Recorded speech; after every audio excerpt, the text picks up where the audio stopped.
Yo, guys, what's that happy hips? Bones is a 2001 supernatural blaxploitation film. It was directed by Ernest Dickerson. It stars rapper Snoop Dogg as Jimmy Bones, a well-respected neighborhood protector in the 70s and numbers runner.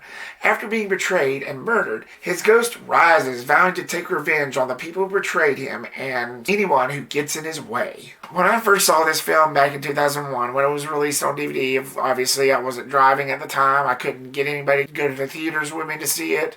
They have restrictions at the theaters. I was blown away. I saved up an allowance. I used to get paid like $5 a week doing the dishes, which I still do, but I got a job now, so don't need that. But that's how I used to buy my movies. I was pretty much blown away. This movie was definitely good. Not that I have my problems with it, because I do. But let's get into the positives, shall we? The story was cool. I'm always up for a good revenge flick, supernatural or not. Whether it's Steven Seagal or Van Damme kicking some ass, or a ghost ripping in a new one.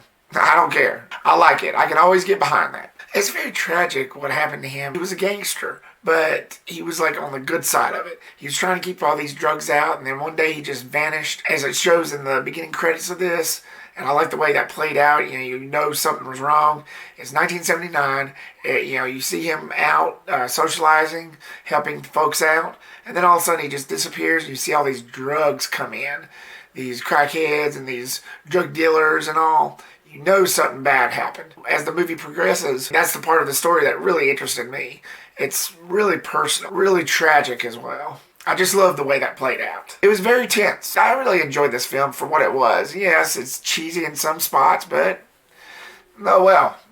Snoop Dogg was fantastic. This, of course, was the first movie I watched that had him in it, and it was the first time I actually noticed him. And it's actually what got me into his music. Been a fan ever since. Though some of his dialogue in this film was a little cheesy, he made up for it in spirit. Get it? The second act, when he gets resurrected, oh buddy, every time I watch that part, I tear up a little because it's so good. It's badass. I like the whole old western vibe, which is what I think the director said that they were going for. When he gets resurrected, and he sets that club on fire, and everybody, skedaddles and gets out of there. And then you see a shot of him with that long trench coat, like what Clint Eastwood would do. And he throws that knife at the door at the people that's trying to get out. Oh man, that was epic.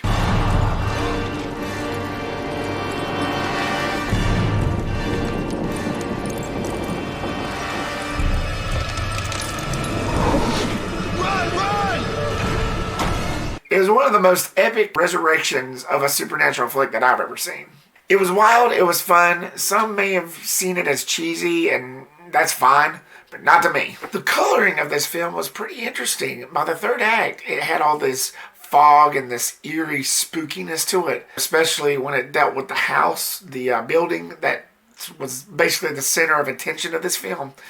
It was very claustrophobic in a way. The way it would show the fog and the greenness of things. It had a very dark, eerie tone to it, and it looked haunted, which makes sense, seeing as how this is a haunted ghost story. The score was great. It was a perfect mix of eeriness and dark tones. The death scene of Jimmy Bones was just so visceral. I can't imagine what that guy was going through. The score played a really good hand in that. As you would see his spirit leave his body, you could hear that score in the back, and then him going to the underworld, and then just translates into 22 years later. It just shows that little backstory scene. It was pretty brutal, and I don't blame him a bit. I would want to take revenge too. It was very personal. It was in your face, and like I said, the score just helped it all the way along with that. You really got to feel sorry for this guy, I'm telling you. And you got Pam Grier, who I heard was every man's dream back in the day. Now, I've never seen Foxy Brown, and I've never seen Coffee or any of those. There was some movies that she was in, and she was in like others that made cameos that I've seen in, but in this film, she gave a really great performance as Jimmy Bones' girlfriend. She was very lovely, passionate, she was beautiful. She was just terrific. I really liked the way the wall of bodies looked. It was very well done, it was practical. You basically had people in these suits, like sort of rubber suits that had like slime all over it, and it gave the movie that tenseness and added on to that world. I dug it. It was really cool. Let's move on to my negatives. The blood. It just looked as fake can be. It looked like actual red paint that they just smeared everywhere. I heard from the director that they had to dial it up because of the cinematography and the lighting. I just had to call bullcrap on that. There was just no need to do that in the first place at all. Now, the scene where the guy was looking at the trail of blood on the floor, leading up to the dead hooker in the trash can, that actually looked good. But right after that, when Snoop Dogg was cutting into the pool table and the blood was spewing out, oh God, I wanted to turn my head, not because I was grossed out, but because it was embarrassing. And the cutthroat scenes as well, it just looked stupid and fake. I just could not get over it. Cynthia, played by Bianca Lawson, she plays the daughter of Pam Grier's character in this.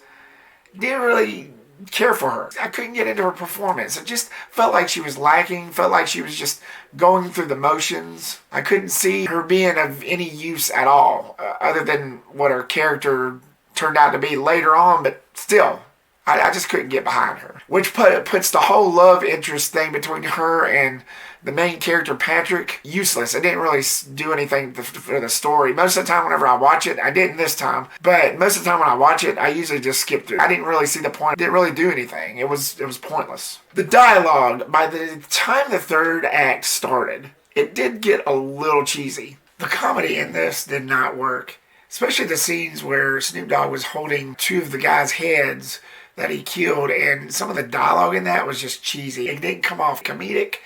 It didn't come off cool. It just came off cheesy. Man, this is some twisted shit, man. What you need with my head? I'm just using it to carry your soul, sucker. My soul? Fuck you. I killed you. You killed me. We even. Damn, why you gotta get all meta-fucking physical, nigga? Shit. I'm sick. Oh, you just gonna bang my shit up against the wall? The ending was very disappointing. And once again, this is a fine example of how Hollywood just gets ahead of themselves. They clearly opened it for a sequel, but they didn't really make that much money. You know, money talks in Hollywood. I understand that. But they need to stop doing that.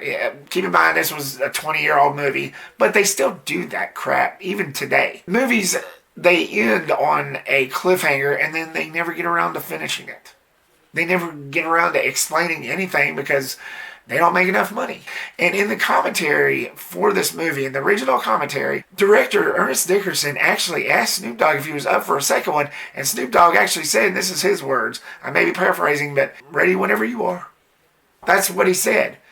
May not be exactly what he said, but that's what he implied. Which really disappointed me because I really wanted to see where they would go after this. So my final thoughts. All in all, Bones can be a fun, hip, great horror flick if you turn your brain off and accept that it's spicy but digestible.